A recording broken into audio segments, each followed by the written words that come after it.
আসসালামু আলাইকুম। আজকে কথা বলবো সিসি নিয়ে।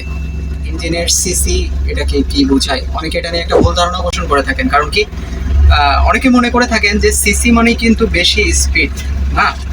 যেমন 350 সিসি মানে কি 350 কিলোমিটার পর্যন্ত উঠবে? না, এমন ধারণাটা একদমই ভুল। সিসির সাথে এই স্পিডের সম্পর্ক একদমই কম বললেই চলে। বেশি সিসি মানে ইঞ্জিনের শক্তি অবশ্যই একটু বেশি, আপনার ইঞ্জিনের পাওয়ার একটু বেশি। কিন্তু সিসি আসলে কি বোঝায়? সিসি হলো কিউবিক সেন্টিমিটার, যেটা ইঞ্জিনের ভিতরে, সিলিন্ডারের ভিতরে যেখানে পিস্টন থাকে না, এই সিলিন্ডারের যে ভলিউম, এটাকে সিসি কিউবিক সেন্টিমিটার দ্বারা প্রকাশ করা হয়। সংক্ষেপে আমরা সিসি বলি। যেমন 100 সিসি মানে কি? 100 সিসি হলো বাতাস এবং তেলের যে সংমিশ্রণটা থাকে, ওইখানে যদি আমি পানি ঢোকাই তাহলে সেখানে 100 ml পর্যন্ত পানি ধরবে। সময় আমরা শুনে থাকি যে 2.5 লিটার ইঞ্জিন, 2.5 লিটার ইঞ্জিন কিন্তু 2500 সিসি কে বোঝায়। তো সিসি জিনিসটা আর স্পিডের সাথে সম্পর্ক অন্যরকম।